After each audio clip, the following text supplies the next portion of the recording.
దేవుని యొక్క పరిశుద్ధ సన్నిధిలో దేవుని చేత ప్రేమింపబడి దేవుని చేత రక్షింపబడి నడిపించబడుతున్న మీ అందరికీ కూడా ప్రభువైన యేసు నామములో అందరికీ షలోమ్. దేవుని కృపా సమాధానాలు ప్రభు మనెల్లరికీ అనుగ్రహించును గాక. ప్రియమైన దేవుని బిడ్డలారా, చాలా కొద్ది నిమిషాలు మాత్రమే వాక్యాన్ని నేను వివరించడానికి ప్రయత్నం చేస్తాను. చాలా తొందరగానే మనం సమయాన్ని ముగించుకోవడానికి ప్రయత్నం చేద్దాం. ఎందుచేతనంటే ప్రతిరోజు మనం చక్కగా అనేక మంది దైవజనుల చేత చక్కని వర్తమానాలు వింటున్నాం.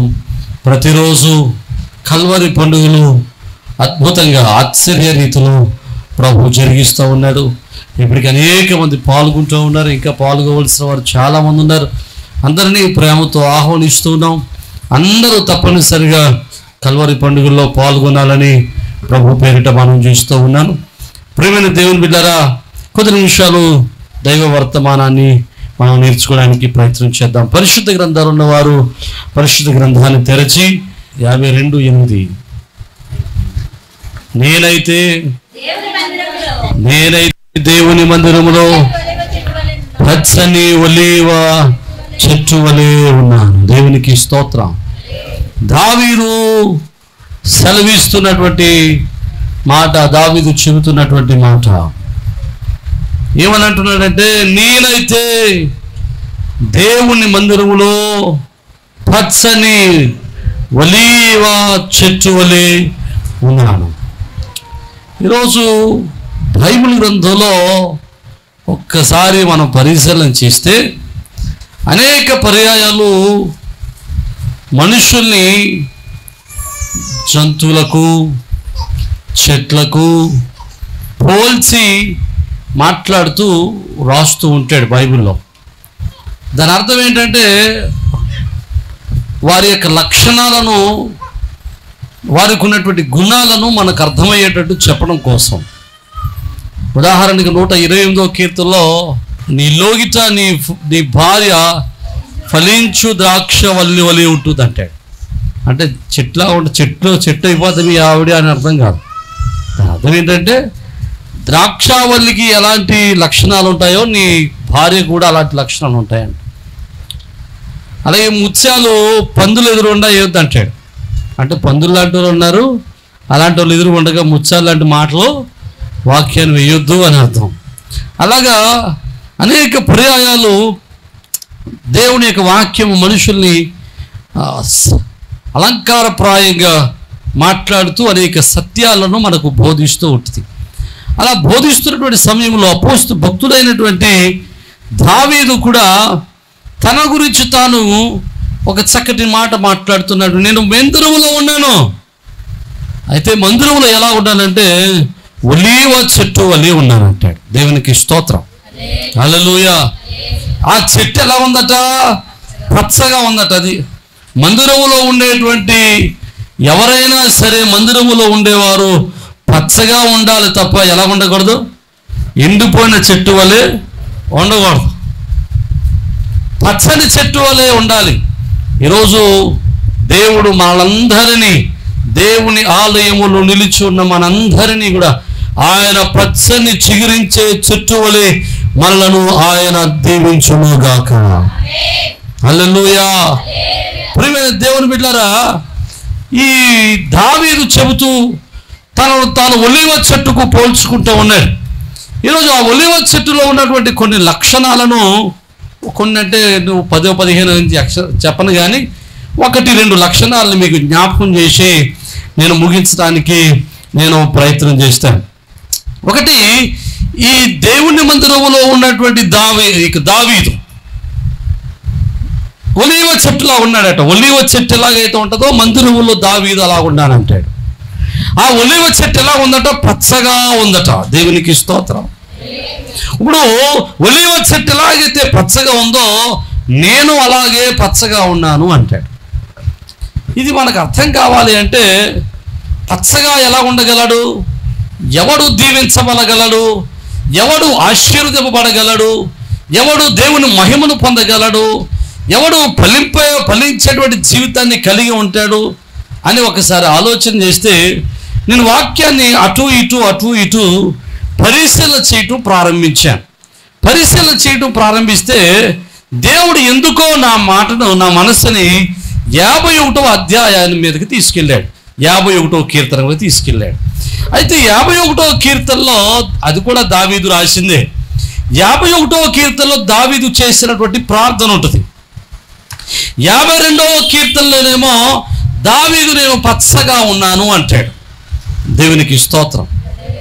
ప్రార్థన తర్వాత పచ్చగా ఉన్నాడా ఏంటి అని ఆలోచన చేస్తే ఈ కీర్తనలో 51వ కీర్తన దావీదు బెత్షెబాతో పాపం చేసినప్పుడు రాజుగా ఉన్నప్పుడు రాసినటువంటి కీర్తన.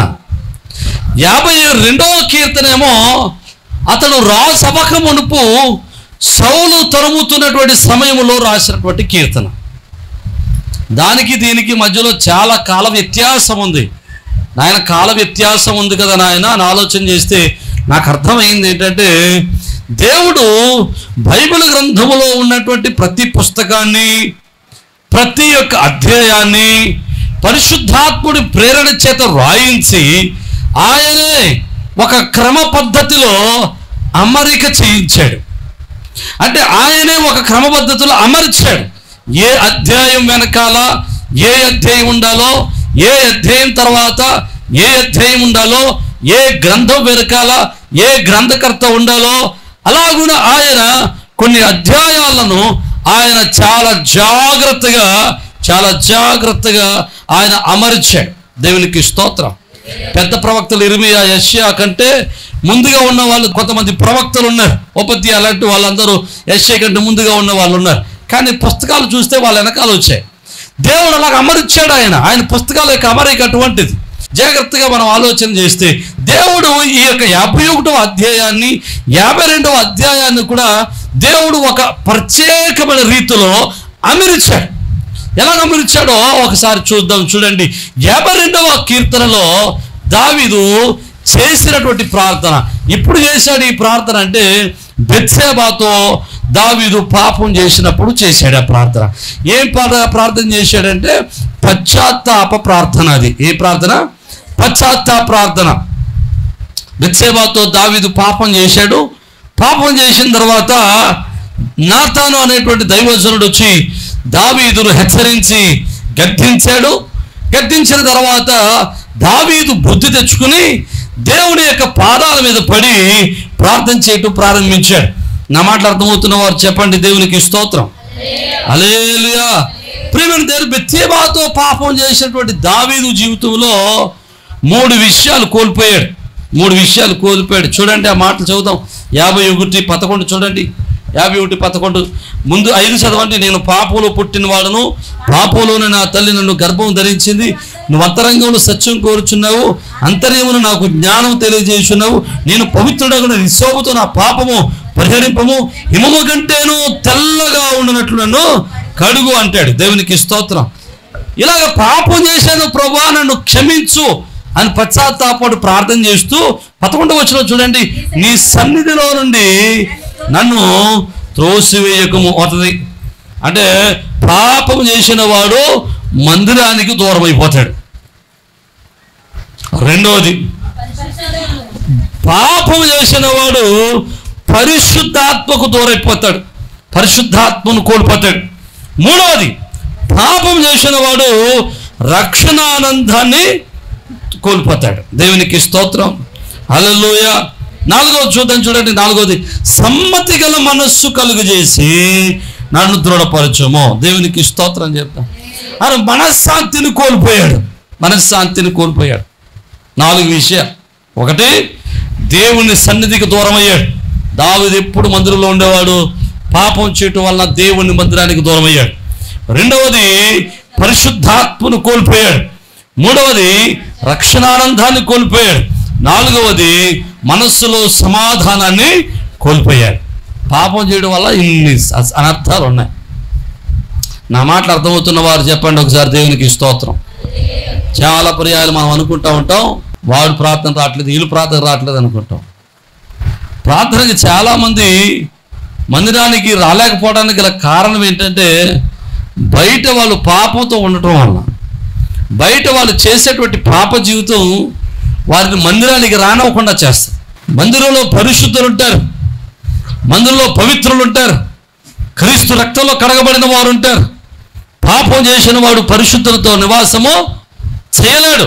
అందులో చూడండి 1వ కీర్తనలో ఒక చక్కటి మాట ఉంటుంది. 1వ కీర్తన చూడండి 5వ వచనంలో, కాబట్టి న్యాయ విమర్శ దుష్టులు నీతిమంతుల సభలో పాపులను నిలవరు. నీతిమంతుల సభలో పాపం చేసే వాళ్ళు ఉండలేరు. దేవుని మందిరము అంటే నీతిమంతుల సభ. ఇది నా మాటలు అర్థమవుతున్న వారు చెప్పండి, దేవునికి స్తోత్రం. దేవుని మందిరం అంటే ఎవరి సభ ఇది? మేమందరం నీతిమంతులు అన్నవారు, దేవునికి స్తోత్రం. హల్లెలూయా. ప్రియమైన దేవుని బిడ్డలారా, జాగ్రత్తగా ఆలోచన చేద్దాం. దావీదు అంటాడు, అయ్యా నేను పాపం చేశాను, మందిరానికి దూరం అయిపోయాను, నన్ను మందిరానికి దూరం చేయొద్దు. పరిశుద్ధాత్మను కోల్పోయాను. పరిశుద్ధాత్మని దుఃఖించేంత పని చేశాడు దావీదు. దావీదు పరిశుద్ధాత్మను దుఃఖపరిచాడు, పరిశుద్ధాత్మ వరమును కోల్పోయాడు. అంటాడయ్యా నీ ఆత్మ నాకు దూరం చేయొద్దు అంటాడు. ఇక 3వది అంటాడు రక్షణ ఆనందము. ఆనందాన్ని కోల్పోయాడు, సంతోషాన్ని కోల్పోయాడు పాపం చేయడం వల్ల. మనసులో సమాధానాన్ని కోల్పోయాడు. దావీదు ప్రార్థన చేస్తున్నాడు, అయ్యా నేను పాపం చేసిన వాడిని, నన్ను క్షమించు అని చెప్పి 16వ వచనం అంటాడు, నువ్వు బలిని కోరువాడు కాదు, కోరి నీళ్ళను అర్పించదు, దహన బలి నీకు ఇష్టమైంది కాదు, విరిగిన మనసే దేవునికి ఇష్టమైన బలులు. దేవునికి స్తోత్రం. హల్లెలూయా. అతడు చేసినటువంటి ఆ ప్రార్థన దేవుడు ఆలకించాడు. ఆ పశ్చాత్తాప ప్రార్థన దావీదును మరలా దేవునికి ఇష్టడు మార్చగలిగింది. నమ్మినవారు దేవునికి స్తోత్రం చెప్పాడు. అప్పుడు ఆ పశ్చాత్తాప ప్రార్థన చేసినటువంటి దావీదు జీవితంలో దేవుని యొక్క ఉద్దేశంలో మనం జ్ఞాపకం చేసుకుంటే ఆ పశ్చాత్తాప ప్రార్థన దావీదును ఫలించేటువంటి ఒలీవ చెట్టుగా మార్చింది.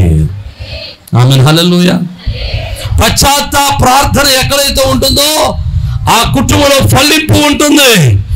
ఏ కుటుంబంలో అయితే, ఏ వ్యక్తి జీవితంలో అయితే పశ్చాత్తాప ప్రార్థన చేస్తారో, పశ్చాత్తాపడతాడో, వాడి జీవితంలో ఫలభరితమైన జీవితాన్ని అనుభవించగలుగుతాడు.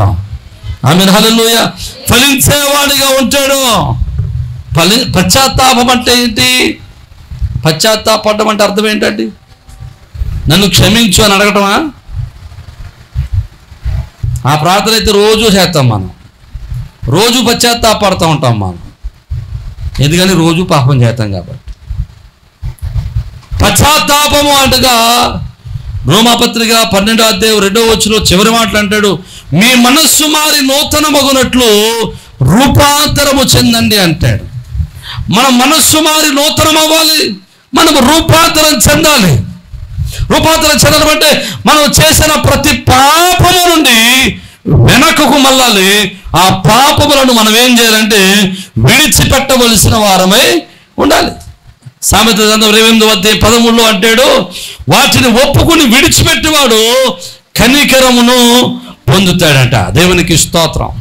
హల్లెలూయా. పశ్చాత్తాపడడం అంటే దేవాలను క్షమించు అని అడగటం కాదు. దేవాలను క్షమించు అని అడుగుతూ చేసిన పాపాన్ని, చేసినటువంటి అతిక్రమమును మరలా చేయకుండా ఆ పాపము నుండి మనల్ని మనం దూరం చేసుకుంటూ పవిత్రులుగా బ్రతకడమే పశ్చాత్తాపము. నా మాటలు అర్థమైన వాళ్ళు దేవునికి స్తోత్రం చెప్పండి. హల్లెలూయా. ఒక విషయంలో పశ్చాత్తాపడితే మరలా ఇక పాపపు జోలికి వెళ్ళకూడదక. దావీదు పశ్చాత్తాపడ్డాడు, మరలా ఆ పాపపు జోలికి పోలేదు. దావీదు పశ్చాత్తాపడ్డాడు, మరలా ఆ పలటి పాపం మరలా దావీదు జీవితంలో చేయలేదు. అందుకని దేవుడు అంటాడు, నా హృదయానుసారుడు అంటాడు. నా మాటలు దేవునికి స్తోత్రం చెప్పండి. హల్లెలూయా. దావీదు అంటాడు, అయ్యా నేను పచ్చని ఒలీవ చెట్టు వలె ఉన్నాను, ఒలీవ చెట్టు వలె ఉన్నాడు. ఒలీవ చెట్టు వలె పచ్చగా ఉన్నాడు. గల కారణం ఏంటంటే దావీదు దేవుని యొక్క పరిశుద్ధ గ్రంథ అమరికలో మనకు అర్థమైంది ఏంటంటే దావీదు యొక్క పశ్చాత్తాపము దావీదును చిగురించేటట్లు చేసింది. దావీదు యొక్క పశ్చాత్తాపము దావీదును ఆశీర్వాదాలకు వారసును చేసింది. దావీదు యొక్క పశ్చాత్తాప ప్రార్థన దావీదును ఫలించని కొమ్మగా మార్చింది. ఈరోజు మన జీవితాల్లో ఫలింపు లేదు అంటే మన జీవితాలు ఇంకా ఆశీర్వాదం లేదంటే, మన జీవితాలు ఇంకా మేలును మనం పొందుకోలేకపోతున్నామంటే, మన జీవితాల్లో పశ్చాత్తాపడవలసినటువంటి ఏయో సమస్యలు మిగిలిపోయి ఉన్నాయి, ఏవో మినహాయింపులు ఉండిపోయాయి. మీకు మంచి మాట చెబుతాను, జాగ్రత్తగా వినడానికి ప్రయత్నం చేయండి. ఒకసారి ఒక అతను ఇల్లు అమ్ముతున్నాడట. ఇల్లు కొనుక్కున్న అతను ఇల్లు అమ్ముతున్న వాడి దగ్గరికి వెళ్ళి బేరం ఆడుకున్నాడట. ఇల్లు కొనుక్కున్నాడు, బాగానే ఉంది. ఇల్లు అమ్మినోడు అన్నాడట, ఇల్లు అంతా ఇచ్చేస్తాను కానీ నాకు మినహాయింపు ఉంది అన్నాడట. ఏంటి నీ మినహాయింపు అన్నాడట. ఏమి లేదు, ఆ గోడకున్న మేకే నా మినహాయింపు అన్నాడట. ఏంటది? గోడకున్న మేకే నాకు మినహాయింపు అన్నాడట. ఇంకేం అక్కర్లేదు అన్నాడు. అమ్మునోడు కొనుక్కున్నాడు అనుకున్నాడు. ఆ మేకు పొల పోయిందే వందలు. సరే అయితే మేకి నీదే అన్నాడట. వీడు ఊరు నుంచి వచ్చినప్పుడల్లా వీళ్ళ ఇంటికి వెళ్దాం, అటు తెచ్చుకున్న బ్యాగ్ మేకి తగిలిస్తున్నాడంట. ఓ రోజు వీడి ఇంటికి అమ్ముకున్నవాడు మరి మేకి ఈడిది కదా, ఓ బ్యాగులో ఇంత మాంసం బొద్ద తీసుకొచ్చి ఆ మేకి తగిలించాడంట. ఆ మాంసం మెల్లంగా కుళ్ళి కంపు కొడుతుందట. ఇంట్లో కొనుక్కున్నవాడు ఏంట్రా వాసన వస్తుందని చూస్తే ఆ బ్యాగ్లో వచ్చి పురుగులు పడుతున్నాయట. ఆ కంపు భరించలేక ఏం చేయాలంటే బ్యాగ్ తీసి పడేద్దామంటే ఈడిది కాదు, ఎవరిది? మినహాయింపది. అది అన్నాడట, నా బ్యాగ్ జోలికి వెళ్తే ఊరుకునేది లేదు, నా ఆస్తి జోలికి వెళ్తే ఊరుకునేది లేదన్నాడట. ఆ బ్యాగ్ తీయలేక ఈడ ఆ ఇల్లు వదిలిపెట్టి బయటికి వెళ్ళిపోవాల్సి వచ్చిందట. మన జీవితాల్లో కూడా అలాగనే సాతానికి మన జీవితాలు ప్రభువుకి ఇచ్చినప్పుడు సాతానికి కొన్ని మినహాయింపులు ఇచ్చేస్తాం. దేవునికి మన జీవితం అంతా ఏమో కొన్ని మినహాయింపులు ఇస్తాం, మేకు లాంటి మినహాయింపు ఇస్తాం. ఈ ఒక్క పాపమే నాయన, ఈ ఒక్క దోషమే నాయన, ఈ సిగరెట్టు మాత్రమే నాయన, ఈ ఒక్క చుట్ట మాత్రమే నాయన, ఎవరికి కనబడకుండా తాగేస్తాను నాయన. ఇంట్లో ఎక్కడ? బాత్రూముల్లోనూ మినహాయింపు. ఇది దేవునికి స్తోత్రం. కొన్ని మినహాయింపులు ఉండిపోతాయి, చిన్న చిన్న పాపాలు. నేను మాట చెప్పరా, ఆ చిన్న మినహాయింపులే నీ జీవితంలో ఆ సాతానుడు వాడుకుని దేవునికి స్థానం లేకుండా నీ జీవితాన్ని పాడు చేసి కంపు కొట్టేటట్టు చేస్తాడు, నీ జీవితాన్ని పాడుపోయేటట్టు చేస్తాడు. నేనంటే నువ్వు పశ్చాత్తాపడడం అంటే మినహాయింపు ఇవ్వడం కాదు. పశ్చాత్తాపడడం అంటే ప్రతి పాపమును విడిచిపెట్టుకుని, ప్రతి దోషమును విడిచిపెట్టుకుని, ప్రతి పాపమును వదిలిపెట్టుకుని, ప్రతి అతిక్రమం విడిచిపెట్టుకుని తిరిగి వెనక్కు వచ్చి ఆ పాపమును విడిచి పరిశుద్ధులుగా బ్రతకడమే పశ్చాత్తాపడటం. నమ్మిన దేవునికి స్తోత్రం చెప్పండి. హల్లెలూయా. దావీదు పశ్చాత్తాపడ్డాడు కనుక దేవుని మందిరములో ఒక ఒలీవ చెట్టు వలె, ఎలాంటి ఒలీవ చెట్టు? అది పచ్చని ఒలీవ చెట్టు వలె ఉండగలిగాడు. నమ్మిన దేవునికి స్తోత్రం చెప్పండి. ఈరోజు మన జీవితాల్లో ఫలభరితమైన జీవితం, ఆశీర్వాదకరమైన జీవితం, దీవెనకరమైన జీవితం, ఫలించేటువంటి ఆశీర్వాదం మనం పొందాలి అంటే మనం సంపూర్ణమైన పశ్చాత్తాపాన్ని మనము పొందుదుముగాక. మన పాపములన్నిటిని విడిచిపెట్టుదుముగాక, మన అతిక్రమములన్నీ విడిచిపెట్టుదుముగాక, మనలో ఉన్న ప్రతి దోష జీవితాన్ని మనం విడిచిపెట్టి ప్రభు వైపు మళ్ళుకుందుముగాక. నమ్మిన దేవునికి స్తోత్రం చెప్పండి. హల్లెలూయా, హల్లెలూయా.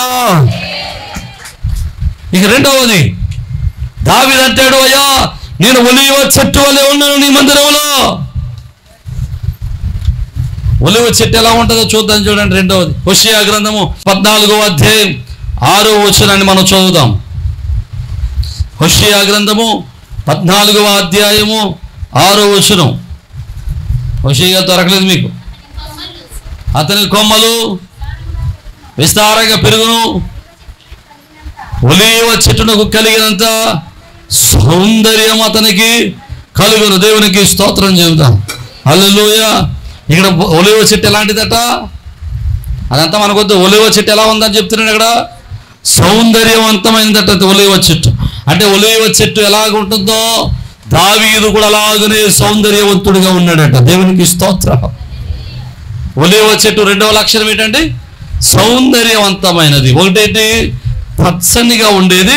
రెండవది సౌందర్యవంతమైనది. ఒలీవ చెట్టును చూస్తే అంత అందంగా ఏం కనబడదండి. ఇష్టమైనోడికి అందంగా కనబడదేమో కానీ వాట్సాప్ గ్రూప్లో మీకు షేర్ చేశాను చూడండి, పొడలుగా ఉంటుంది, చెట్టు గొతుకుల కింద ఉంటుంది. ఆ చెట్టు ఎక్కలేము, మనం పట్టుకోలేము, ఆ చెట్టు కింద ఉండలేము. మొదలు బాగా లావుగా ఉంటాయి, చిగుర్లు కొంచెం సన్నగా ఉంటాయి. చెట్లు అంత అందంగా ఏమి ఉండదు. కానీ బైబిల్ అంటుంది చెట్టు మాత్రం సౌందర్యవంతమైంది అంటాడు. దేవునికి స్తోత్రం.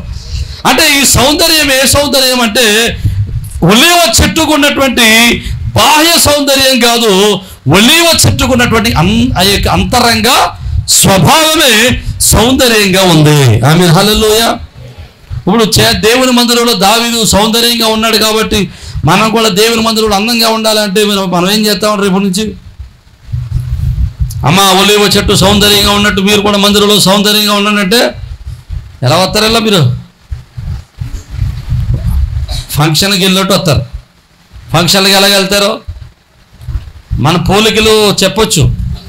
నువ్వు పనికి వెళ్తున్నావా, ప్రార్థనకి వెళ్తున్నావా, బడికి వెళ్తున్నావా, లేకపోతే ఫంక్షన్కి వెళ్తున్నావా, చచ్చిపోయినోడి దగ్గరికి వెళ్తున్నావా, నీ అవతారాన్ని బట్టి చూసి చెప్పచ్చు కదండి. పనికి వెళ్ళేటప్పుడు కొన్ని బట్టలు, ఒక రకమైన బట్టలు ఉంటాయి. ప్రార్థనకి వెళ్ళినప్పుడు కొన్ని రకమైన బట్టలు ఉంటాయి. ఫంక్షన్కి వెళ్ళినప్పుడు కొన్ని రకమైన బట్టలు, కొన్ని రకమైనటువంటి అలంకారాలు ఉంటాయి. మందిరానికి వచ్చినప్పుడు చిన్ని కనబడకుండా పెట్టుకొస్తాం అదండి. అదే ఫంక్షన్కి వెళ్తే గాజులు ఎడతాం, చేతికి వేసుకుని గాజులు చెవులకి ఎడతాం. ఈ మధ్యన ఎక్కడో చూశారండి, క్యారీ బ్యాగ్లు పెట్టారండి. క్యారీ బ్యాగ్ అవి ఉంటాయి కదండి, దాన్ని ఏమంటారు? హ్యాండ్ బ్యాగ్లో బంగారమే హ్యాండ్ బ్యాగ్లో తగిలి చేయించుకుని ఏలాడ వేసుకుంది. ఇవిడ దేవునికి ఇస్తాం. ఒక ఆవిడేమో ఏనుగు బొమ్మలు తగిలించుకుంది. దేవునికి స్తోత్రం. ఒక్కొక్క అందం. దేవునికి స్తోత్రం అని చెప్పండి. మీ అందాన్ని గురించి నేను ఏం మాట్లాడలేదు సుమా, మీరందరూ అందమైన వాళ్ళే. దేవునికి స్తోత్రం. హల్లెలూయా. వాటి గురించి నాకొద్దు. నేనంటున్నాను మీరు బాహ్య సౌందర్యం మీద మనసు పెడుతున్నారు, కానీ వాక్యం ఏమంటుంది తెలుసా? అంతరంగ స్వభావం ఎలా ఉండాలి? స్వభావమే సౌందర్యంగా ఉండాలి. ఇక్కడ అంటున్నాడు ఈ యొక్క ఒలీవ చెట్టు అట సౌందర్యవంతమైందట. ఎందుకు దాని యొక్క ఒలీవ చెట్టు అంత సౌందర్యంగా ఉందా అనిపిస్తుందంటే ఒక మాట మీకు జ్ఞాపకం చేస్తాను. న్యాయాధిపతులు 9, 8, 9 వచనాల్లో, న్యాయాధిపతులు 9వ అధ్యాయంలో 8వ వచనం నుండి మనం చదువుకుంటే అక్కడ చెట్లన్నీ మీటింగ్ పెట్టుకున్నాయట. చెప్పేతాను ఉంటామా? చెట్లన్నీ మీటింగ్ పెట్టుకున్నాయట. చెట్లన్నీ మీటింగ్ పెట్టుకుని ఏం చేస్తారంటే, ఒరే అబ్బాయి, మనుషులకు రాజు ఉన్నాడు, జంతువులకి రాజు ఉన్నాడు, మనకే రాజు లేడు, కాబట్టి మనం ఎవరన్నా రాజుని చేద్దాం అనుకుని చెట్లన్నీ మాట్లాడుకుని ఎవరి దగ్గరికి వెళ్దాం అని ఫస్ట్ కొండగా ఎవరి దగ్గరికి వచ్చారంటే ఒలీవ చెట్టు దగ్గరికి వచ్చారంట. ఒలీవ చెట్టు దగ్గరికి వచ్చి, ఒలీవ చెట్ట నీ దగ్గర చాలా మంచి లక్షణాలు ఉన్నాయి, నువ్వు ఎక్కువ కాలం జీవిస్తావు, నువ్వు ఏ స్థితిలోనైనా చిగురించేటువంటి గుణం కలిగిన దానవు, నువ్వు చక్కని సౌందర్యం కలిగిన దానవు, నువ్వు చక్కని నూనె దానవు, మనుషులకు ఇష్టమైన దానవు, కాబట్టి నువ్వు మా మీద రాజుగా ఉండు అని చెప్పి ఒలీవ చెట్లన్నీ కోరాయట. అప్పుడు ఒలీవ చెట్టు అందట, అయ్యా నేను దేవుని మనుషులను సన్మానించే పనిలో ఉన్నాను, కాబట్టి ఆ పని మానేసి మీ మీద రాజుగా ఉండి ఇటు అటు ఊగడానికి నేను వస్తానా? నేను రాను అని చెప్పిందట. నా మాటలు అర్థమైతే దేవునికి స్తోత్రం చెప్పండి. హల్లెలూయా. అంటే ఈ యొక్క ఒలీవ చెట్టుకున్నటువంటి లక్షణం ఏంటంటే, ఒలీవ చెట్టుకున్నటువంటి స్వభావం ఏంటంటే, దేవుడు తనకి ఏ పని అప్పగించాడో ఆ పని చేసుకుంటూ, దేవుని ఘనపరుచుకుంటూ, మనుషులను సన్మానించుకుంటూ, తన యొక్క స్వభావాన్ని కాపాడుకుంటూ ఉండటమే ఒలీవ చెట్టు చేసుకున్న మంచి పని. నా మాట అర్థమైతే దేవునికి స్తోత్రం చెప్పండి. హల్లెలూయా. జాగ్రత్తగా వినాలి. అంటే ఒలీవ చెట్టు యొక్క స్వభావం ఏంటంటే, తన యొక్క సౌందర్యం ఏంటంటే, దేవుని ఘనపరచటం, మనుషులను సన్మానించటం. ఎలాగండి? దేవుని ఘనపరచటం, మనుషులను సన్మానించటం. దావీదు అంటాడు, నేను ఒలీవ చెట్టుకి ఎలాంటి లక్షణాలు అయితే ఉన్నాయో అలాంటి లక్షణాలతో దేవుని మందిరంలో ఉన్నాను అంటాడు. ఒలీవ చెట్టు కూడా లక్షణం ఏంటంటే ఫలించేటువంటి చెట్టు. అది ఆ ఫలించే లక్షణముతో దావీదు దేవుని మందిరములో ఉన్నాడు. రెండవది, ఒలీవ చెట్టు సౌందర్యవంతమైనది. ఏ సౌందర్యం కలిగింది? అంతరంగములో స్వభావము, అంతరంగములో సౌందర్యం కలిగింది. ఎలాంటి సౌందర్యం కలిగిందంటే దేవుని ఘనపరిచే మనస్సు కలిగినటువంటిది, మనుషులను సన్మానించే మనస్సు కలిగినటువంటిది. నమ్మితే దేవునికి స్తోత్రం. హల్లెలూయా. అటువంటి దావీదు కూడా అంటున్నాడు, నేను ఒలీవ చెట్టు వల్ల నీ మందిరంలో ఉన్నాను నాయన, నిన్ను ఘనపరిచేవానిగా ఉన్నాను నాయన, మనుషులను సన్మానించేవానిగా ఉన్నాను నాయన అని చెప్పి ప్రార్థన చేస్తూ ఉన్నాడు. ఇప్పుడు దేవుడి యొక్క సన్నిధిలో ఒలీవ చెట్టు దేవుణ్ణి ఘనపరిచేదిగా ఉంటే దావీదు దేవుణ్ణి ఎలా ఘనపరిచాడు? దావీదు ఎలా కనపరిచాడో రెండు విషయాలు మీకు జ్ఞాపకం చేస్తారు. మొట్టమొదటి విషయం, దావీదు దేవుణ్ణి ఘనపరిచినటువంటి విధానాన్ని మీకు జ్ఞాపకం చేస్తాను. చూడండి, 119వ కీర్తన 164వ చరణాన్ని చదువుదాం. 119వ కీర్తన 164వ చరణం. నీ న్యాయ విధులను బట్టి దినమునకు 7 మారులు నేను నిన్ను స్తుతిస్తూ ఉన్నాను. దేవునికి స్తోత్రం.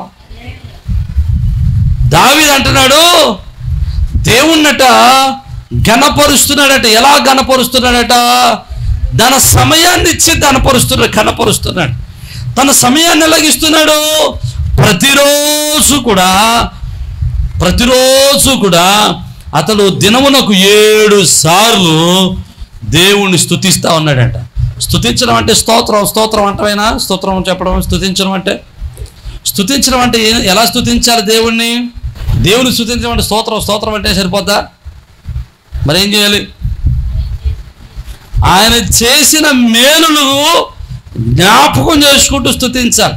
దావీదు తన జీవితంలో దేవుడు చేసిన మేలులన్నీ జ్ఞాపకం చేసుకుంటూ, అయ్యా అరణ్యములోని అంతఃపురంలో తీసుకొచ్చావు నీకు స్తోత్రం, సింహం ఎదుర్కొంటే సింహం జాడిని తప్పించావు నీకు స్తోత్రం, ఎలుగు వంటి చేతిలో నుంచి తప్పించావు నీకు స్తోత్రం, సింహాన్ని చంపే బలాన్ని ఇచ్చావు నీకు స్తోత్రం, ఎలుగుబండిని చంపే బలాన్ని ఇచ్చావు నీకు స్తోత్రం, ఎన్నో రెట్లు బలవంతులైన గొలియాతు చేతిలో నుంచి తప్పించి ఏ గొలియాతు మీద విజయాన్ని ఇచ్చావు నీకు స్తోత్రం కదండి.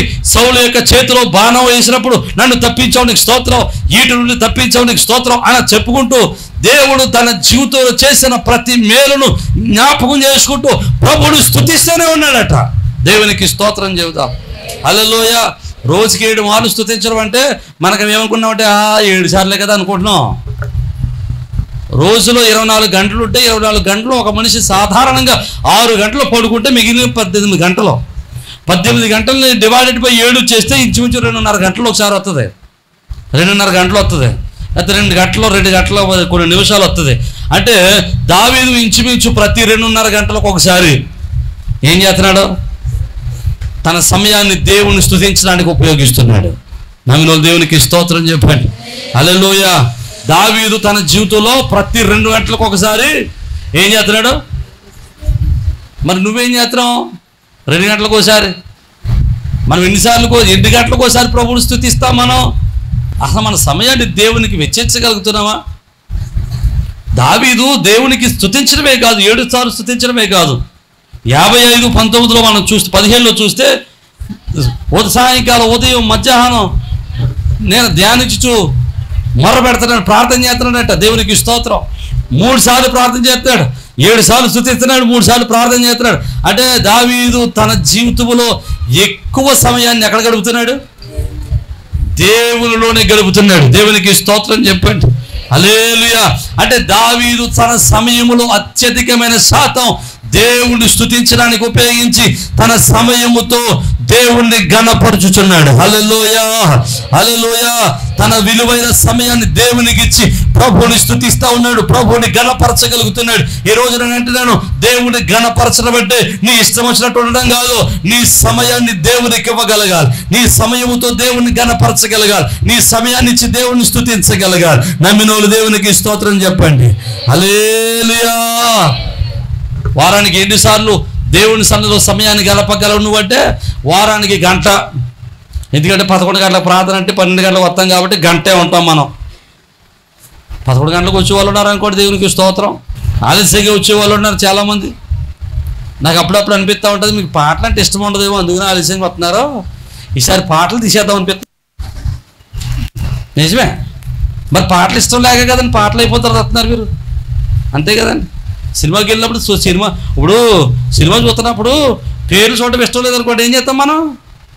పేర్లు చూసి వచ్చినప్పుడు ఆ పేర్లు వస్తున్నారా అనుకుంటాం. అప్పుడు సినిమాలు వేసినప్పుడు అనుకునే వాళ్ళు మేము పేర్లు వస్తున్నాయి అనుకున్నాం.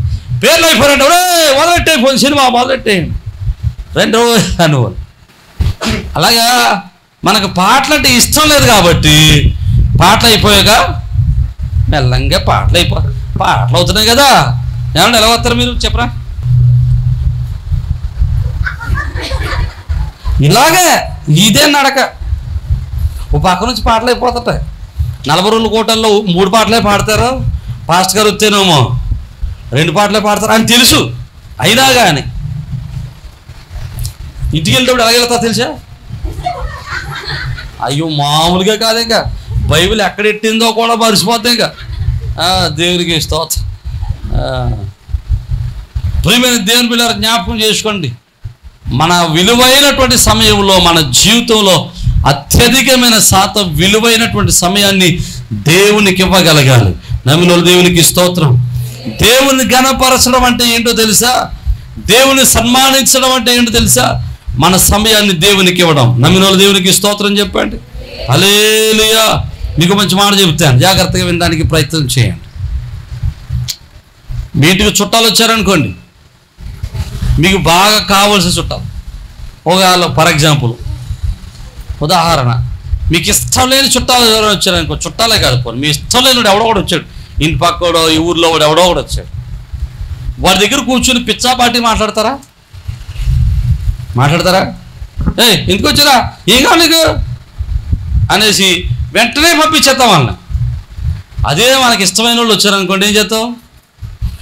అన్నం ఉడుకుతుందా, మాడిపోతుందా, కూర మాడిపోతుందా, అది పొంగిపోతుందా, అది పాలు ఇట్టావా, నీళ్ళు ఇట్టావా, ఇంకేమీ లేదు, నుంచున్నావా కూర్చున్నావా కూడా తెలియదు.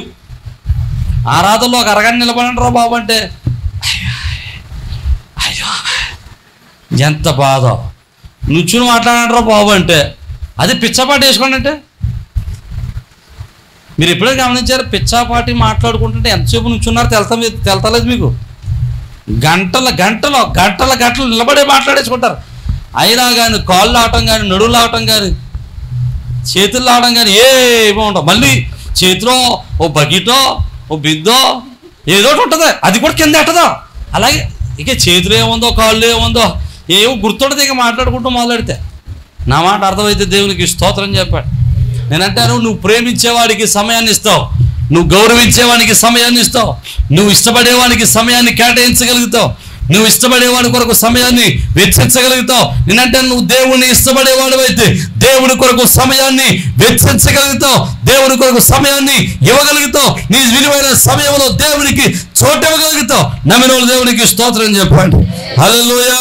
ఒలీవ చెట్టట దేవుణ్ణి ఘనపరుస్తాను నేను అంటే దావీదు అంటాడు, నేను ఒలీవ చెట్టులాగా ఉన్నానంటాడు. ఒలీవ చెట్టులాగా ఏం చేస్తున్నాడంటే దేవుడిని ఘనపరుస్తున్నాడు. రోజుకి ప్రతి 2 గంటలకు ఒకసారి దేవుడిని ఘనపరుస్తూ స్తుతిస్తూ ఉన్నాడు. రోజుకి 3 పర్యాయాలు ప్రార్థన చేస్తూ అత్యధికమైన శాతం తన సమయాన్ని దేవుని మందిరంలో గడపగలుగుతున్నాడు. నమ్మిన వాళ్ళు దేవునికి స్తోత్రం చెప్పాడు. ఆ లెక్కను చూసుకుంటే దేవుడు దావీదును ఆశీర్వదించడానికి దావీదు యొక్క సమయాన్ని లెక్కగా తీసుకుంటే, నిన్ను దీవించడానికి దావీదుతో నీ సమయాన్ని ఒకసారి పోల్చుకుంటే దేవుడు నన్ను ఎప్పుడు దీవించాడంటారా? దావీదుతో పోల్చుకుంటే మనం ఎంత సమయాన్ని దేవుడి సన్నిధిలో గడపగలుగుతున్నామండి? రోజుకి ఎన్ని గంటలకు దేవుడి సన్నిధిలో గడపగలుగుతున్నామండి? రోజుకి ఎన్నిసార్లు ప్రభువుని స్తుతించగలుగుతున్నామండి? వారానికి ఎన్ని గంటలు ప్రభు మందిరంలో ఉండగలుగుతున్నామండి? మరి సమయాన్ని దేవునికి ఇవ్వద్దా? సమయాన్ని దేవునికి ఇచ్చి దేవునికి ఆమెను ఘనపరుచుదాం. నమ్మిన వాళ్ళు దేవునికి స్తోత్రం చెబుదాం. హల్లెలూయా. ప్రియమైన దేవుని బిడ్డలారా, దేవునితో నువ్వు సమయాన్ని గడపగలిగితే అది నీ ప్రతి పరిస్థితిని మారుస్తుంది, నీ సమస్యను చూసే విధానాన్ని మారుస్తుంది. ఆమేన్. హల్లెలూయా. ఎలాగా? నువ్వు దేవునితో సమయాన్ని గడపగలిగితే అది అట్టండి నీ పరిస్థితులను మారుస్తుంది, నీ స్థితిగతులను నీ సమస్యలను నువ్వు చూచే విధానాన్ని మారుస్తుంది. దీన్ని వివరించడానికి సమయం లేదు, కానీ దేవుడు అట్టి కృప ప్రభు మనందరికి దయచేయును గాక. హల్లెలూయా. ఇక రెండవది, దావీదు దేవుణ్ణి ఎలా గనపరుస్తున్నాడంటే చూడండి, దినవృత్తాంతాలు మొదటి గ్రంథం 22వ అధ్యాయము 14వ వచనం. దినవృత్తాంతాలు మొదటి గ్రంథము 22వ అధ్యాయం 14వ వచనం. ఇదిగో నా కష్టస్థితిలో ప్రయాసపడి యెహోవా మందిరం కొరకు 2 లక్షల మణుగుల బంగారము 10 కోట్ల మణుగుల వెండిని తూచ సఖ్యము కానంత విస్తారమైన ఇత్తడిని ఇనుమును సమకూర్చి ఉన్నాడు. దేవునికి స్తోత్రం. దేవుని మందిరాన్ని కట్టడానికి, దేవుని యొక్క ఆలయాన్ని కట్టడానికి దావీదు పోగు పెట్టినటువంటి ధనం ఎంతయా అంటే 2 లక్షల మణుగుల బంగారాన్ని పోగొట్టాడట, 2 కోట్ల మణుగుల వెండిని పోగొట్టాడట, తూచ సఖ్యంగానంత వెండి ఇనుమును నా యొక్క ఇత్తడిని పోగుపెట్టాడట. ఏ సమయంలో పోగుపెట్టాడు? అతడు డబ్బున్నప్పుడు కాదు, ఏ పరిస్థితిలో? కష్టస్థితిలో. దేవునికి స్తోత్రం. దావీదు చాలా స్పష్టంగా చెప్తున్నాడు, ఎప్పుడు పోగొట్టాడు? ఇది కష్టస్థితిలో పోగొట్టాడు. చాలామంది అంటారు, అయ్యా నువ్వు దేవుడిని గణపరిచినప్పుడు ధనముతో దేవుని గణపరచు, ఆస్తితో దేవుని గణపరచు అంటే, నీ ధనం ఇచ్చి దేవుని గణపరచు అంటే చాలామంది ఏమంటారు తెలుసా? మా కష్టాలు మీకు ఏం తెలిసాడు అంటారు, మా బాధ మీకు ఏం తెలిసాడు అంటారు. కానీ దావీదు ఏమన్నాడు తెలుసా? నేను కష్టాల్లో ఉన్నప్పుడే దేవుని కోసం పక్కనెట్టాను అంటాడు. దేవునికి స్తోత్రం చెప్పండి. ఈరోజు నన్ను ఈ మాట చెప్పరామండి, నువ్వు దేవుని గణపరిచేవాడు అయితే నీ ధనముతో కూడా దేవుని గణపరిచే మనసు కలిగి ఉంటావు. నువ్వు దేవుని గణపరిచేవాడు అయితే నీ ఆస్తితో దేవుని స్తుతించేవాడిగా ఉంటావు. దావీదు అంటాడు కదా చూడండి 20 అదే దినవృత్తాంతాల గ్రంథంలో ఒక్కసారి ఉండండి, నేను చెప్తాను.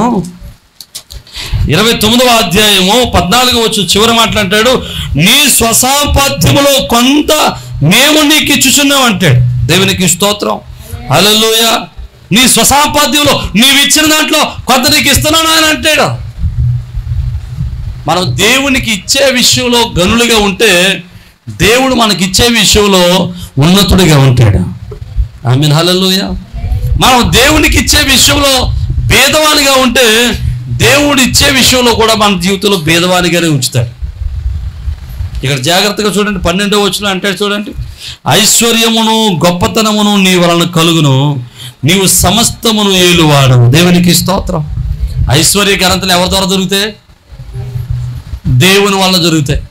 మనం ఏం చేస్తున్నాం మరి? దావీదు దేవునికి ఇచ్చినటువంటి ఐశ్వర్యము, దేవుడికి ఇచ్చినటువంటి ధనమును బట్టి దేవుడు ఐశ్వర్యవంతునిగా చేస్తే, అసలు నువ్వు దేవునికి ఇచ్చే దాన్ని బట్టి దేవుడిని ఐశ్వర్యవంతులుగా చేయాలంటే ఎంతకాలం పడుతుంటారు? దావీదుకు దేవుడు ఇచ్చినటువంటి ఐశ్వర్యాన్ని బట్టి దావీదు కుమారులను ఐశ్వర్యవంతులుగా దేవుడు చేస్తే, నీవిచ్చే దాన్ని బట్టి నువ్వు ఎంత ఐశ్వర్యవంతులు అవుతావో, నువ్వెప్పటికీ ఐశ్వర్యవంతులు అవుతావో ఒకసారి ఆలోచన చేసి. నువ్వు ఇచ్చేదాన్ని బట్టి దేవుడు 100 ఇచ్చినా నువ్వు ఐశ్వర్యవంతులు అవ్వవు. అర్థమైందా నా మాట? నువ్వు ఇచ్చేదానికి దేవుడు 100 రెట్లు ఇచ్చినా నువ్వు ఐశ్వర్యవంతులు అవ్వవు. అవుతావా? అవ్వా. ఎందుకు అవుతా? నా మాట అర్థమైన దేవునికి స్తోత్రం చెప్పండి. హల్లెలూయా. నువ్వు 100 రెట్లు ఇచ్చినా నువ్వు ఇచ్చే దాంతో నువ్వు ఐశ్వర్యవంతులు కాలేవు. కారణం అందుకనే మన జీవితాలు ఎలా ఉన్నాయి?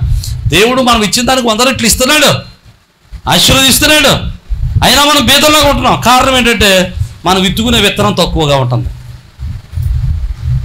మనం ఇచ్చే విత్తనం తక్కువగా ఉంటుంది. మనం విత్తే విత్తనం ఎక్కువగా ఉంటే వచ్చే ఫలభరితమైనటువంటి దిగుబడి ఆశీర్వాదకరంగా ఉంటుంది. నమ్మితే దేవునికి స్తోత్రం చెప్పండి. హల్లెలూయా. దేవునికి ఇచ్చేవారిని దేవుడు బహుగా ఆశీర్వదిస్తాడని వాక్యం సెలవిస్తా ఉంది. అంటాను ఈరోజు దేవునికి ఇచ్చేటువంటి మనస్సు ప్రభు మీకు ఇచ్చును గాక. హల్లెలూయా. దేవునికి ఇచ్చేటువంటి మనస్సు ప్రభు మీకు ఇచ్చి, దేవునికి ధనముతో దేవుని ఘనపరిచే మనస్సు ప్రభు మీకు ఇచ్చి, దేవుడు మిమ్మల్ని ఐశ్వర్యవంతులుగా మార్చును గాక. హల్లెలూయా. హల్లెలూయా. దేవుని ఎలా గణపరుస్తున్నావు? నువ్వు ధనంతో గణపరచగలుగుతున్నావా? సమయం ఇచ్చి గణపరచగలుగుతున్నావా? దావీదు దేవుని గణపరిచే విషయంలో తగ్గనివాడు, సమయాన్ని ఇచ్చి గణపరిచాడు. రెండవది ధనం ఇచ్చి దేవుణ్ణి గణపరిచాడు. ఈరోజు నేను మాట చెప్పడం దేవుణ్ణి గణపరచడం అంటే నీకు వచ్చినట్టు ఆదాయంలో వచ్చి మొట్టమొదటి మొదలెట్టండి. ఎక్కడ? 10వ వంతు దగ్గర మొదలెట్టండి. దశమ భాగం ఇవ్వడం మొదలెట్టండి. 10వ వంతు ఇవ్వడం మొదలెట్టండి. మిమ్మల్ని కోట్లు ఏమి ఇచ్చేయట్లేదు దేవుడు. 10వ వంతు ఇవ్వడం మొదలెట్టండి. వంతు ఇవ్వడం మొదలెడితే మీకు రుచి తెలుస్తుందండి. నా బాధ ఏం కాదు, దేవునికి ఇవ్వడంలో ఉన్నాడు రుచి తెలియట్లేదు మీకు. ఎప్పుడు తెలుస్తుంది అర్థం కావట్లేదు. వండి పెడుతుంటే తినలేకపోతున్నా, తిన్న రుచి చూడలేకపోతున్నాను మీరు. దేవునికి ఇవ్వడంలో ఉన్న రుచి చూస్తే మీకు ఏమనిపిస్తుంది తెలుసా? ఇంకా ఇవ్వాలి, ఇంకా ఇవ్వాలి, ఇంకా ఇవ్వాలి. నా మాటలు అర్థమైతే దేవునికి స్తోత్రం చెప్పండి. మీకు విషయం చెప్పరా? నేను ఫస్ట్లో 10వ వంతు దశభాగం తీసేవాడిని. తర్వాత 24 దగ్గరికి వచ్చాను. ఇప్పుడు ఏం చేస్తాను తెలుసా? దేవుడికి ఇస్తున్నా కూడా దేవుడు ఇస్తున్నటువంటి ఆశీర్వాదాన్ని చూసి దశభాగం తీసేటప్పుడు కొంచెం ఎక్కువగానే తీసేస్తాం. 10 వంతు 10 అంటే 100కి 10 తీయట్లేదు, 1000కి 100 తీయట్లేదు. మేమేం చేస్తామంటే ఒకవేళ చిల్లర ఉంటుంది అనుకోండి, చిల్లర రౌండ్ చేయడం అంటే మనం ఏం చేస్తాం? ఒకవేళ 2200 ఉన్నది అనుకోండి, రౌండ్ చేయమంటే రౌండ్ చేసి దశభాగం తీయమంటే మీరు ఎలా చేస్తారు? 2000 చేసి 2000 రౌండ్ చేసుకోండి. ఆ 2000 రౌండ్ చేసి దశభాగం తీస్తాం. మేమేం చేస్తాం? 1100లో 2000 3000 రౌండ్ చేసి అప్పుడు దశభాగం తీస్తాం. దేవునికి స్తోత్రం. అంటే తీయాల్సిన దానికంటే ఎక్కువ తీస్తున్నాం. కారణం ఏంటి తెలుసా? రుచి చూసాం. మేము రుచి చూసాం. దేవునికి స్తోత్రం చెప్పండి. హల్లెలూయా. దేవునికి ఇవ్వడంలో ఉన్న ఏంటో రుచి ఏంటో మేము చూసాం. మీకు ఇలా చెబితే మీకు పిచ్చెక్కిపోతుంటుంది. ఎలా తెలుసా? నాకు పిచ్చెక్కిపోతూ ఉంటుంది. ఎంత చెప్పినా మీరు వింటలేదు, నేర్చుకోవట్లేదని. కారణం ఏంటి తెలుసా? ఇప్పుడు మీకు విషయం చెప్తారు. మీరు శుభ్రంగా రుచికరమైన భోజనం వండి, బిర్యానీ వండి, చక్కని చికెన్ వండి ఇంట్లో పెట్టి మీ పిల్లల్ని తినమంటే తింటలేదు అనుకోండి, అప్పుడు మీరు ఏం చేస్తారు చెప్పండి? తినకపోతే మానే అంటారా? ఏమంటారు మరి? 2 తండ్రి తినిపిస్తారు. మరి మీరు తినడానికి లేదండి. దేవునికి స్తోత్రం. అలే చెప్పడమే తప్ప, ఎంత గింజుకుని చెప్పడమే తప్ప. ఇప్పుడు చాలామంది ఏమంటారంటే, చాలామంది అది మాటలు డబ్బుల గురించి చెప్తున్నారు. డబ్బులు లేకుండా ఎవడ బతుకుతాడు చెప్పండి? అసలు మాకు డబ్బులు అక్కర్లేదు అన్నవాడు ఎవడ ఉన్నాడా? మరి మీకు డబ్బులు కావాలి కదా, మీరు బ్రతకడానికి డబ్బులు కావాలి కదా. ఆ డబ్బులు ఎలా వస్తాయో మాట చెప్తున్నాం. మీరు ఎలా ఆశీర్వదించబడతారో చెప్తున్నాం. దేవుడు ఎలా దీవించబడతారో చెప్తున్నాం. ఈ బైబిల్లో దేవుడిచ్చిన మాట అండి, దేవుడిచ్చిన వాగ్దానాలు ఎన్నో ఉన్నాయండి. దేవుడి యొక్క వాగ్దానాలు శ్రేష్టమైనవండి. ఆయన మాట తప్పని దేవునికి స్తోత్రం చెప్పా. హల్లెలూయా. అంతఃపురం అరణ్యములో ఉన్నవాడు అంతఃపురంలోకి వచ్చి అంతఃపురంలో ఉన్నవాడు శాశ్వతమైన రాజుగా ఉండగలిగినటువంటి స్థితికి ఆ యొక్క యేసుక్రీస్తు ప్రభుల వారిని కనగలిగినటువంటి గొప్ప స్థితిని సంపాదించుకున్నాడు దావీదు. నా మాటలు అర్థమైతే దేవునికి స్తోత్రం చెప్పాడు. నా హృదయానుసారుడు అనేటువంటి మంచి బిరుదును పొందుకున్నాడు దావీదు. ఈరోజు మీరు అలాగనే దేవుడి చేత ఆశీర్వదింపబడాలనేటువంటి ఆలోచన చెప్తున్నాను. దేవుడు మిమ్మల్ని దీవించును గాక. నేనంటాను, మీరు ఇచ్చేటువంటి అర్పణలు బట్టే దేవుడు మీకు ఇచ్చే ఆశీర్వాదం ఆధారపడి ఉంటుంది. మీరు ఇచ్చే అర్పణ దేవుడు అంటాడు 30 దంతులు గాను 60 దంతులు గాను 100 దంతులు కదా. కొంతమంది అంటారు 1000 రెట్లు దేవుడు నిన్ను దీవించును గాక అంటారు. 1000 రెట్లు దేవుడు దీవించలేదు, అది తప్పుడు ప్రార్థన. దేవునికి స్తోత్రం. 1000 రెట్లు ఏం దీవించడం వాక్యం చెప్పలేదు. ఎంతవరకు ఇచ్చాడు వాక్యం దేవుడు? 100 రెట్లే. 100 రెట్లు ప్రభు మిమ్మల్ని దీవించును గాక. ఆ 100 రెట్లు దేవుడు ఇస్తే మనం ఎలా గొప్ప ధనవంతులం అయిపోవాలి. హల్లెలూయా. అలాగున దేవుడికి మీరు ఇచ్చుదురు గాక. ఇక ఇంకో 2 విషయాలు ఉన్నాయి కానీ సమయం లేదు. అరగంటే వాక్యం చెప్పాలనుకున్నాను కానీ చాలా సమయం అయిపోయింది. దేవునికి స్తోత్రం చెప్పండి. హల్లెలూయా. ఒలీవ చెట్టు వల్ల ఉన్నాడు దావీదు దేవుని మందిరంలో. ఒకటి ఎలా ఉన్నాడు? పచ్చని చెట్టులా ఉన్నాడు. పచ్చని తరం ఎక్కడి నుంచి వచ్చింది? పచ్చని తరం పశ్చాత్తాపములో నుండి వచ్చింది. రెండవది ఒలీవ చెట్టు కూడా రెండవ లక్షణం ఏంటి? సౌందర్యవంతమైనది. దాని సౌందర్యం ఎక్కడి నుంచి వచ్చింది? అంతరంగంలో నుండి వచ్చింది. ఏంటి ఆ సౌందర్యం యొక్క లక్షణము? దేవుని ఘనపరచటం, మనుషులను సన్మానించటం. నా మాటలు అర్థమైతే దేవునికి స్తోత్రం చెప్దాం. హల్లెలూయా. దావీదు 2 లక్షణాలు కలిగి ఉన్నాడు. పశ్చాత్తాపడుతూ ఉన్నాడు, దేవుని ఘనపరుస్తూ ఉన్నాడు. ఈరోజు నీవును కూడా దేవుని సన్నిధిలో పశ్చాత్తాపడుతూ దేవుని ఘనపరిచేటువంటి స్థితిని కలిగి ఉండి దేవుని కృపను పొందుకుందువు గాక. అట్టి కృప దేవుడు మనందరికి దయచేయును గాక. తల వంచండి, ప్రార్థన చేద్దాం. పరిశుద్ధుడును కృప కలిగిన తండ్రి, జీవం కలిగిన ప్రభువా, సర్వోన్నతుడా మీకే స్తోత్రాలు, ఆశ్చర్యకరుడా మీకే స్తోత్రాలు, సర్వాంతర్యామి నీకే స్తోత్రాలు, సర్వోన్నతుడా సర్వ పరిపాలకుడా మీకే స్తోత్రాలు. ప్రభా, వినుడి వాక్యం మొదలు నడిపించండి, నీ కృప చేత నడిపించండి. ప్రభా, నీకు స్తోత్రాలు. ఒలీవ చెట్టు వలె పచ్చగా ఉండాలంటే పశ్చాత్తాపడాలని, అయా యువతిని ఒలీవ చెట్టు వలె సౌందర్యంగా ఉండాలంటే ప్రభా మా అంతరంగంలో సౌందర్యాన్ని మేము పెంచుకోవాలని, నిన్ను ఘనపరిచేవారిగా ఉండాలని నీ వాక్యం సెలవిచ్చావు. అట్టి జీవితాలు మాకు దయచేసి మీరు మహిమ పొందాలి. నీ వాక్యం విన్న ప్రతి కుటుంబాలను ఆశీర్వాదకరంగా మార్చండి, ప్రతి కుటుంబాన్ని దీవెనకరంగా మార్చండి, ప్రతి కుటుంబంలో సంతోషాన్ని మీరు దయచేయండి, ప్రతి కుటుంబంలో సమాధానం మీరు దయచేయండి. అయా వాక్యం వింటున్న ప్రతి కుటుంబంలో ఉన్న ప్రతి అవసరత మీరు తీర్చి మీరు మహిమ పొందమని, ఘనత మహిమ ప్రభావాన్ని మీకు ఆరోపిస్తాం. యేసు పరిశుద్ధ నామమున బట్టి స్తుతించి వేడుకొనుచున్నాం మా పరమ తండ్రి. ఆమేన్. ఆమేన్. అందరికీ షలోమ్.